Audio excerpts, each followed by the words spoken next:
Hello guys, and welcome back. And in this video I'm going to show you at least the first part of installing shop lights for your model railroad layout. Here I'm just showing you guys a quick view of part of my bench work for phase 2, showing you the L girders that I've installed. So here is the materials list. All these items I was able to purchase at Home Depot. Roughly spent around $70 for everything. That includes the 3 shop lights, which are double bulbed, and so these shop lights ran me roughly about $12 a piece, and I bought 3 of them, which is going to be more than adequate light for my model railroad. So here we have the junction box. I'm just pointing to the cover there, which is going to be covering the junction box. Multiple knockout holes. I bought that to give me some flexibility as to how I'm going to be running the conduit from the 3 lights into the junction box. And so the holes get knocked out, and I'll put these squeeze connectors in their place. And on the back of the squeeze connector you have a nut. I really didn't zoom in on it there, but basically you just insert the squeeze connector, take that nut off, insert the squeeze connector, and then tighten the nut back up, and it holds the squeeze connector into place. And here I've got some 14 gauge black wire. Looks like I'm going to have to buy some more, though. I don't think that's going to be enough, and I'll show you what that's for here in a minute. And then here I've got these 1/2 inch straps. Now I'll be using this to hold the conduit to some of the twin bracket arms that I've installed for the upper part of my layout, which is where the lights will be mounted to 1x3s. And so here I've got just a single pole, single throw light switch, just your standard light switch. The green screw is for the ground, and then the 2 brass screws there are for your common and your positive. And then here I've got the light switch housing, which I bought the side mount here because I want to mount the light switch to the bottom part of one of the L girders about in the center of phase 2. So there I'm just pointing. I'm going to have to drill a hole in the back for the power coming in from the wall, and I'll show you that in a minute. And then there's obviously a light switch cover to kind of dress it up nice and neat. Here I've got these wire nuts. Now these are smaller wire nuts. When you get to the junction box, you're going to basically be bringing 3 power wires and 3 common wires together, so you're probably going to need a little bit bigger wire nut than that. And here I've just got the 3/8 inch conduit, flexible conduit. They have a bigger size, which if you want to spend more for it, I recommend it, but I went with the 3/8 inch. And then here you can this is lamp wire that I had left over from phase 1. If you go to Home Depot, at least for the Home Depot here, they have it on rolls, and I bought 50 feet of it. So here I've got the shop light out of the box, and what we're going to do here is we're going to be removing the cover from the shop light.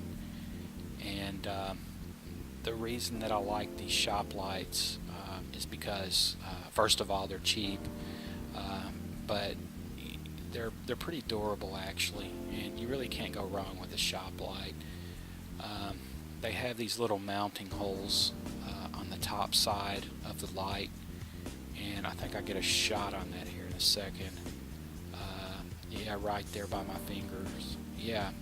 So what you want to do is you want to leave the cover off, screw your 1x3 to whatever it is you're going to be mounting the lights to, and then screw the shop light into the 1x3. At least that's how I did it.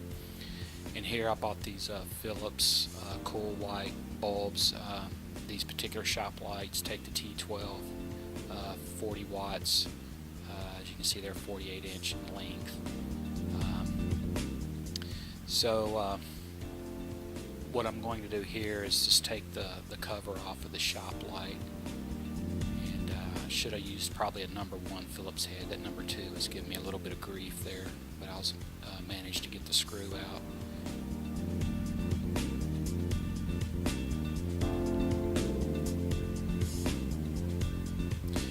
You know, I like installing these shop lights. I mean, you know, I know everybody's going to LEDs, and that's kind of neat and everything, but I don't know, it's something about the fluorescent light.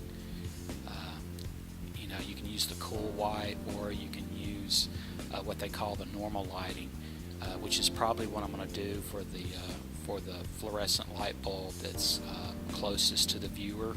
I'll probably install just the natural light bulb there and leave the cool light towards the back. I heard it helps to add depth to your layout, so I figured I'd try it out and see. There I just taken the cover off, and that's where your ballast is at. But what we want to do here is we want to pull the light sockets out of place and make sure you keep up with, you know, which side goes to which. You don't want to cross those. And then here we're going to just simply remove the power cord that comes into the shop light. And I think I'll zoom in here in a minute and give you a little bit better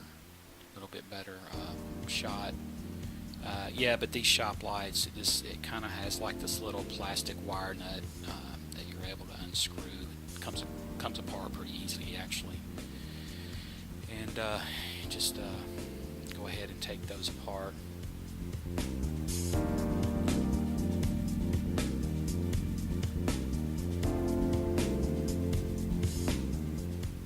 And so, oh yeah, there I'm the ground wire, which I think is a green wire. Yeah, it's a green wire for these particular shop lights. I just unscrew the ground wire because we're going to be running a ground wire around our conduit.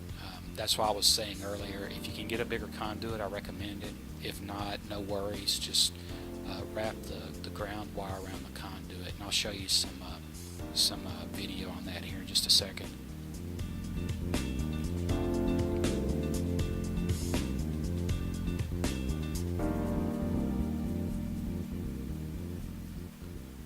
So on these lights here, you've got the white, which is the power wire, and then you've got the black, which would be the common, and then you've got that green wire, which is going to be the ground wire.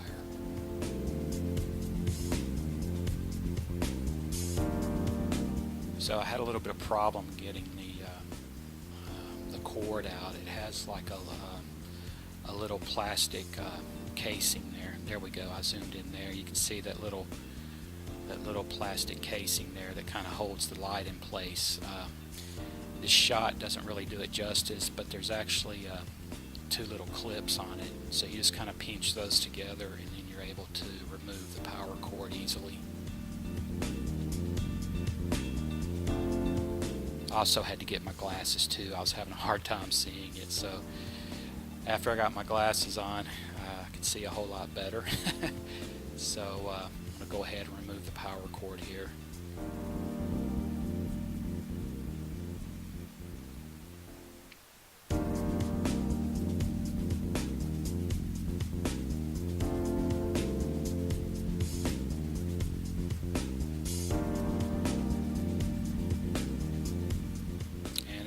That's as simple as that. Now you're ready to start connecting up your lamp cord and the ground wire. On this particular lamp cord that I'm using, I'm not even sure if it, well, it probably does have a gauge because it's spec'd out, I believe, but you just want to be careful that you keep up with which wire of the lamp cord goes to what. One side of the lamp wire is textured, and that's the side I'm going to use for my positive, and the other side is other part of the lamp wire is smooth, and that's what I'll be using for the common. And there I'm just demonstrating how I'm going to be running the lamp wire through the conduit into the housing for the light.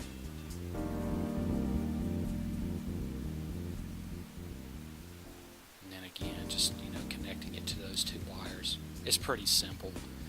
You just need to keep up with your positive and your common wires.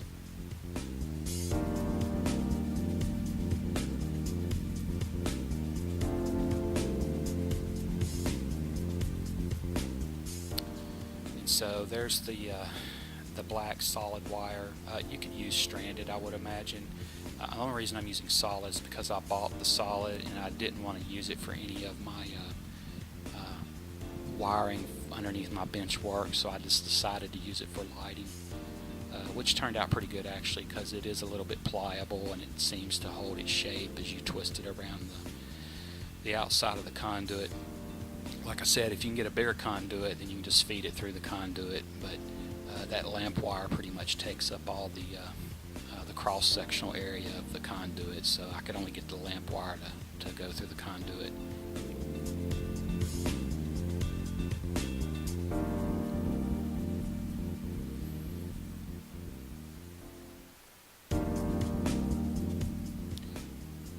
And so here in this next clip here, so this is phase 1, and that's what it looks like installed. As you can see, I've got the black ground wire wrapped around the conduit, and I've got the 3 lines coming in from each one of the lights, and they all connect together into one common power wire and common wire, and then I run that down through this particular conduit. As you can see there, I ran the conduit and the power lead coming in from the wall into the back of the light switch housing. So I'll be covering more of that in the future videos. Probably 1 or 2 more videos I think will wrap it up. But as always guys, thanks for watching.